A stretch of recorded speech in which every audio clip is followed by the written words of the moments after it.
ولما ضرب ابن مريم مثلا إذا قومك منه يصدون وقالوا أآلهتنا خير أم هو ما ضربوه لك إلا جدلا بل هم قوم خصمون إن هو إلا عبد أنعمنا عليه وجعلناه مثلا لبني إسرائيل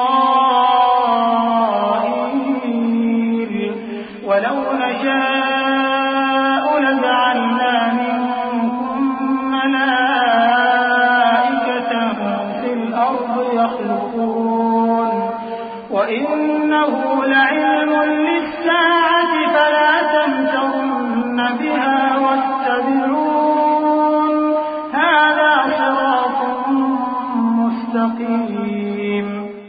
اور جب مریم کے بیٹے عیسیٰ کا حال بیان کیا گیا تو تمہاری قوم کے لوگ اس سے چلا اٹھے اور کہنے لگے کہ بھلا ہمارے معبود اچھے ہیں یا وہ یعنی عیسیٰ۔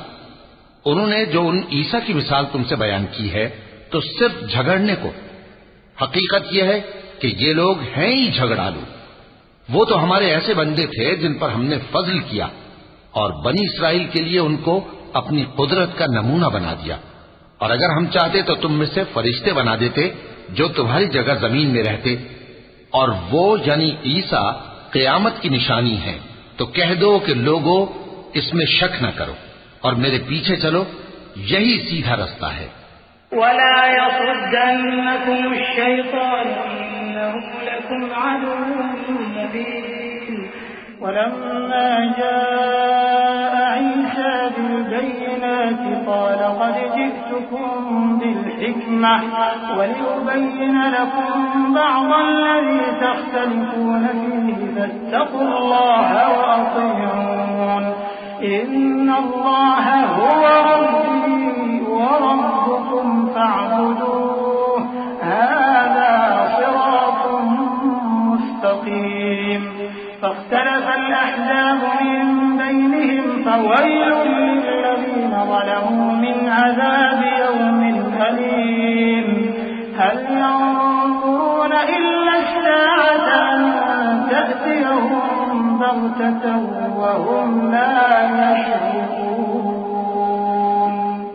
اور کہیں شیطان تم کو اس سے روک نہ دے، وہ تو تمہارا علانیہ دشمن ہے۔ اور جب عیسیٰ نشانیاں لے کر آئے تو فرمایا کہ میں تمہارے پاس دانائی کی کتاب لے کر آیا ہوں، نیز اس لیے کہ بعض باتیں جن میں تم اختلاف کرتے ہو تم کو سمجھا دوں۔ سو اللہ سے ڈرو اور میرا کہا مانو، کچھ شک نہیں کہ اللہ ہی میرا اور تمہارا پروردگار ہے، پس اسی کی عبادت کرو، یہی سیدھا رستہ ہے۔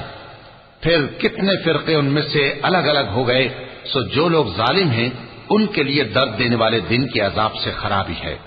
یہ صرف اس بات کے منتظر ہیں کہ قیامت ان پر ناگہاں آ موجود ہو اور ان کو خبر تک نہ ہو۔ الأخلاء يومئذ بعضهم لبعض عدو إلا المتقين۔ جو آپس میں دوست ہیں اس روز ایک دوسرے کے دشمن ہوں گے مگر پرہیزگار کہ وہ باہم دوست ہی رہیں گے۔